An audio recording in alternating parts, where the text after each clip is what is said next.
Yo no sé, querida audiencia, si otros países adolecen del mal y de sí, es una especie de tara que nos aqueja a los ecuatorianos, que es la desmemoria y la amnesia. Por eso es que cometemos de manera recurrente, repetida, los mismos errores en el orden político y en el orden electoral. Lo que hoy sufre el Ecuador tiene una data, como bien sabemos, temporal de 15 años, desde que aparecieron estos saqueadores sinvergüenzas, delincuentes socialistas, como redentores, después de, ciertamente, y hay que reconocerlo, de un fracaso y de una frustración reiterada de la partidocracia. Porque allí fundamentalmente está la responsabilidad primigenia. Gobiernos de matrícula democrática que se sucedían uno tras otro después de 1978-79, produjeron un complejo de decepción en el pueblo ecuatoriano. Y entonces, esta pléyade, que no pasaba más del 5%, recordarán ustedes, el insignificante e infeliz Frente Amplio de Izquierda, el FADI, con ¿qué será de ese Mollé y otros como él, René Mollé Mosquera? No pasaban del 5%.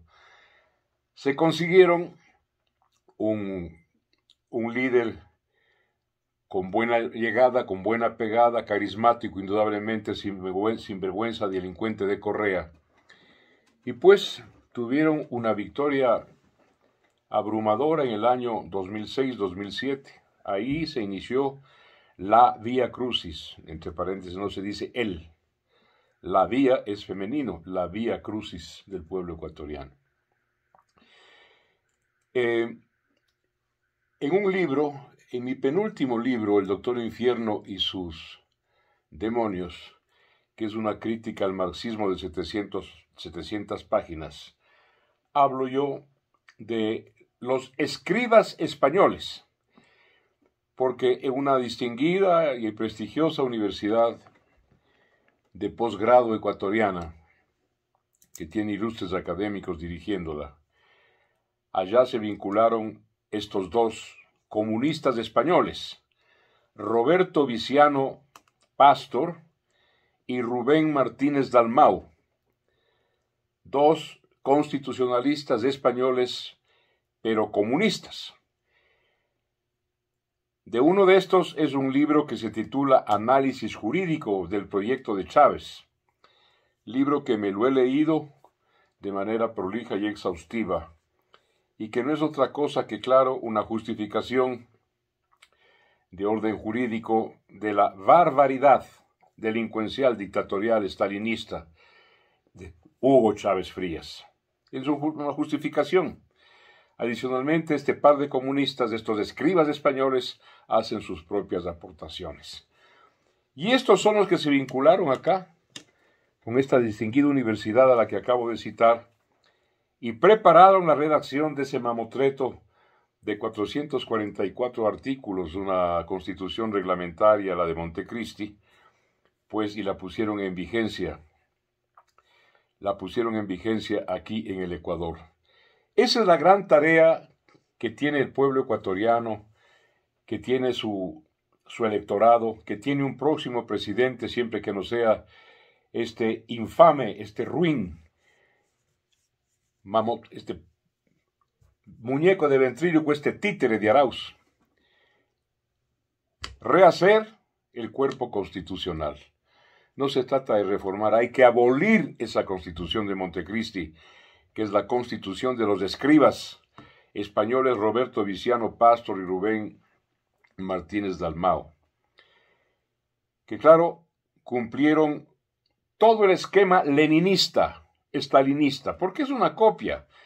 Aquí estos no inventaron nada, lo que hacen es replicar, con pasos que se dieron entre febrero de 1917 y octubre, cuando cuajó este crimen de lesa historia llamada Revolución Bolchevique. es un traslado, palabras más, palabras menos de ese mismo procedimiento. Los siguientes son someramente los pasos que dan. Primero, armar candidaturas para asambleístas obedientes, pobres diablos, desconocidos. Justamente, mientras menos conocidos mejor, ignotos, ilustres ignorantes, presididos en este caso por esa vergüenza histórica que es el comunista Alberto Acosta Espinosa. Sobre sus espaldas y sobre la responsabilidad pesa el terrible evento histórico de haber presidido esa asamblea, de haber permitido que entre gallos y medianoche los textos, inclusive redactados, fuesen cambiados a última hora. La responsabilidad es de este desvergonzado Alberto Acosta Espinosa. Bueno, entonces primero una asamblea de obedientes, de levantabrazos, que aprobaban todo lo que les mandaban aprobar. Segundo, equivaler esa asamblea a hacerla una correspondencia como si fuese un poder originario y un poder refundador, como si el Ecuador no hubiese sido una república con 2 siglos de existencia, como si recién se hubiera emancipado de España. Entonces esa asamblea pasó a tener el carácter de organismo constitucional originario y refundador. Tercero, obviamente la eliminación del Congreso Nacional que estaba vigente, recordarán ustedes, se consiguieron como presidente del Tribunal Supremo Electoral a un sinvergüenza de nombre Jorge Acosta. Y este fue el que perpetró, este es un mercenario, este no tiene doctrina, ni tiene convicción política, ni ideológica de ninguna manera, pero se cogieron justamente uno, amorfo y amoral, para que presida el Tribunal Constitucional Supremo, el Tribunal Supremo Electoral de aquel entonces. ¿Cómo se repite la historia, no? Y ahora lo mismo con la señora Atamaín. Este fue el que perpetró toda esa farsa jurídica que terminó con los diputados suplentes, recordarán ustedes, los diputados de los manteles, que hicieron posible evidentemente la capitis deminutio, la disminución de capacidad jurídica del Congreso Nacional, la expulsión de 57 diputados titulares. Recordamos esto, y recordamos a la amnesia crónica del pueblo ecuatoriano. Eliminación del Congreso Nacional, domesticación de la legislatura. El cuarto paso, ya lo conocemos de memoria, y el sinvergüenza delincuente de Correa dijo: voy a meter las uñas en la función judicial. ¿Cuándo se ha oído esto?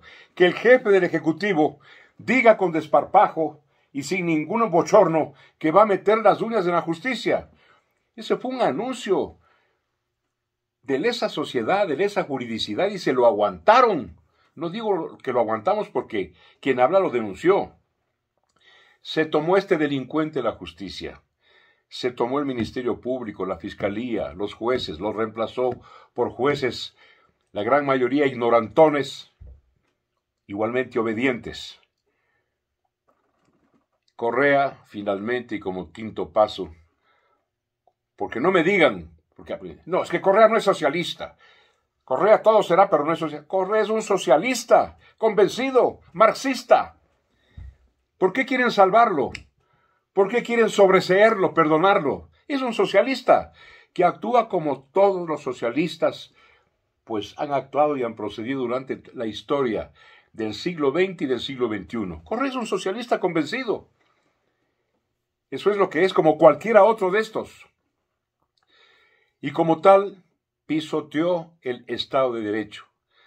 Porque los socialistas no creen en el Estado de Derecho que sustenta la democracia, la libertad, el respeto al individuo, es decir, y respetan la juridicidad histórica, consuetudinaria inclusive por costumbre y por tradición del pueblo ecuatoriano. La pisotearon, bailaron saltashpa, zapatearon flamenco, por encima de sus leyes y de sus normas, y se convirtieron evidentemente en un régimen dictatorial, autoritario, abusivo, saqueador, ladrón, desvergonzado, inescrupuloso, como el de Venezuela, como el de Nicaragua, como el argentino con los Kirchner, como el boliviano con Evo Morales, como el brasileño con Lula da Silva y con Dilma Rousseff, par de delincuentes. Lula da Silva, como sabemos, es un delincuente convicto. Está preso por ladrón. Y no es distinto que cualquiera otro de estos que nos han agobiado a los ecuatorianos. Pero quiero terminar con lo que empecé. La amnesia y la desmemoria crónica de este amado, distinguido y sufrido pueblo ecuatoriano. Recordándole que todo empezó por un plagio y una copia de plagiadores, a su vez, dos comunistas españoles, que se encargaron de la redacción y de la adulteración de ese mamotreto llamado Constitución de Montecristi del 2008, que hay que abolirla por completo, no reformarla. Me refiero a Roberto Viciano Pastor y a Rubén Martínez Dalmao. Bien, amigas y amigos, muchísimas gracias por permitirme este recorderis a ustedes con mucho respeto hoy. Hasta mañana.